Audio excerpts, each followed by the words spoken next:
There's been a lot of memes kind of circulating the internet recently, poking fun at the fact that there are a ton of looted and stolen artifacts that are on display at the British Museum in England. British explorers and archaeologists brought back to England during the 18 and early 1900s a ton of looted artifacts from all around the world during the time of the British colonial period, or the colonial era. Namely, they brought back ancient Australian, Canadian, Indian, Chinese, Middle Eastern, North Central and South African artifacts, as well as some areas of Central and South America, although those are much less common. They have a laundry list of looted artifacts from all around the world that do not originate from England itself or Western Europe itself. As they conquered countries and established their own government, they also took ancient artifacts from these areas, sometimes labeling them as quote-unquote loot, and sent them back to England, where they were studied and have been undoubtedly well kept for at least over 100 years now. But as Western society has progressed and we've become more socially just, we're able to kind of take a self-critical, self-analytical look at ourselves and think, is this something that Western societies should have done, and does it need to be undone? And now the question is, should the British Museum, or even Western museums in general, return artifacts that are not from the areas in which they're being displayed? Should Egyptian, Greco-Roman, and ancient African artifacts be returned to the country of origin? And my answer is yes, but also no. And this whole video is going to be an oversimplification of an extremely complicated and nuanced issue, but I think that our main prerogative should just be, are these artifacts currently being kept in a place where they are safe and they're still going to exist 500 years from now, after all of our modern problems are dead and gone and have been gone for a long time? Will these artifacts still be preserved 500 to 1,000 years from now, and can we put them in the best place to give them the best chance to be preserved 500 years from now? A serious argument could be made that the sculptures once inside the Parthenon in Athens, Greece, should be returned to Greece. Or especially the Rosetta Stone found in El Rashad, Egypt. This is arguably the most priceless artifact of the ancient world, as it allowed us to unlock the ancient Egyptian script. That artifact should certainly be on display in the brand new Grand Egyptian Museum. And I also think that while tensions currently prevail between NATO and China, a serious argument could be made that ancient Chinese artifacts be returned to China. I have no doubt in my mind that they would be well studied and cared for. But if the British Museum just returned every single artifact in their possession back to their country of origin, then you're undoubtedly putting, at the very least, you're undoubtedly putting some of those artifacts at an increased risk, and at worst, they're going to be destroyed. I think it's important for Westerners to realize that this self-analytical, self-critical concept of looking inward at what we should and shouldn't be doing, and whether or not the British Museum should return these artifacts, it's important to realize that while we're having this discussion, these discussions like this are not being held in other parts of the world. We live in a society where we can call each other and ourselves hypocritical. But when you send often religious artifacts, or artifacts with a religious connotation to it,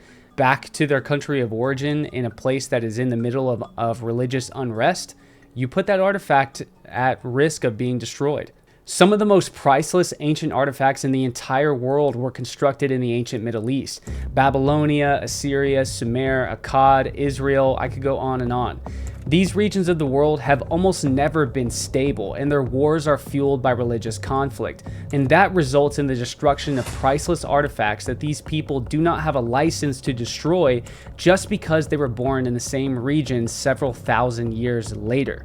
Furthermore, the reason that colonial Europe was able to conquer so many countries was largely for the same reasons that Spain was able to conquer the Valley of Mexico.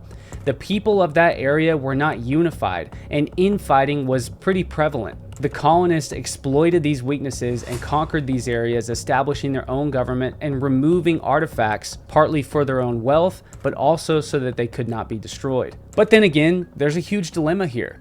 What right do Westerners have to say what happens to the artifacts that come from these countries? What if somebody broke into your house, stole your most valuable possession during a time when your homestead is in a bit of instability, and then they put stipulations on the possibility of giving you your most valued item back. What if they said you had to do X, Y, and Z before they even consider the possibility of giving it back to you? That's a real moral dilemma, and I don't know that anybody will have a correct answer to that. And again, my video can't provide the perfect answer, and it's of course going to be an oversimplification of a very nuanced issue. I still think our prerogative should be, if these artifacts are in a place where they're going to be safe for likely the next 500 to 1,000 years, or if they're in a place that gives them the best chance at being preserved for the longest period of time, I don't know that we interrupt that.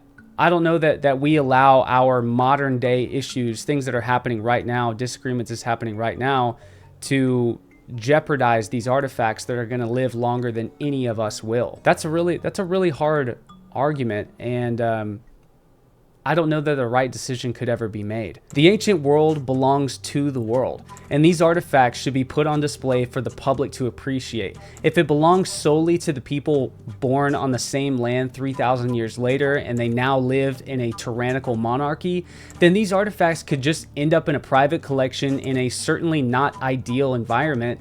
And if political turmoil arises, which happens often all around the globe, those artifacts may never be seen again. That happens all the time. And kind of as a final note, the vast majority of artifacts that you're going to see in British or Western museums are not something that you wouldn't see numerous times over if you visited that artifact's country of origin. Just one example, if you go to the British Museum, you're going to see Egyptian red granite columns on display. And while you're there in the museum, it's a spectacle. It's amazing to see these giant columns stretching from floor to ceiling made out of a single block. However, if you were to go to Egypt, you would see so many of these columns that you wouldn't even see the columns anymore. You wouldn't even look at them anymore, because that's how many there are in Egypt. And that's not really a justification, but I think that perspective is important here in realizing the reality of the situation. Another thing that's important to remember is that countries have conquered other countries and looted their artifacts and put them on display for thousands of years. Even in the times of ancient Egypt and ancient Greece, there were ancient artifacts that were stolen and put on display in their own museums, only to disappear or be stolen again or destroyed during times of unrest and war. Do we ever get to a point where the history of how and why these artifacts were stolen and taken to Europe eventually cement itself in history, and the British Museum just becomes the place that they now belong forever? None of the people responsible for stealing these artifacts are alive today, and all of us were born into a world where these artifacts reside in England. So do we just accept that that too is a part of history, or do we try to undo it?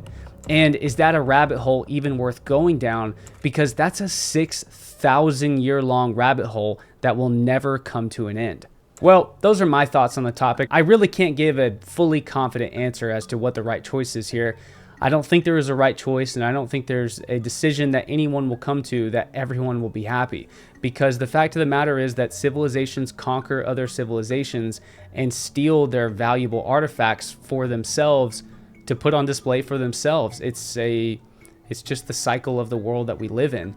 And do we all come to terms with that? Do we accept that the things that happened before any of our generations were alive just are the way they are, or do we try to undo it? And when you start trying to undo it, when does it stop? Do you go all the way back to the beginning of time? Of course not. So I don't know exactly what the right answer is here. Let me know what you guys think in the comment section below. I'm also leading a tour to the Yucatan in March 2024 from March 17th through the 23rd. We'll be visiting ancient Maya sites of Uxmal, Chichen Itza, Ekbalam, Labna, Skitchmuk, and even a set of uncharted ruins hidden deep in the middle of the Yucatan jungle. It'll be an expedition you won't want to miss. I hope to see you there. I hope to explore the jungles and ancient Maya ruins with all of you. I'm Luke Caverns, and I'll catch you all again very soon.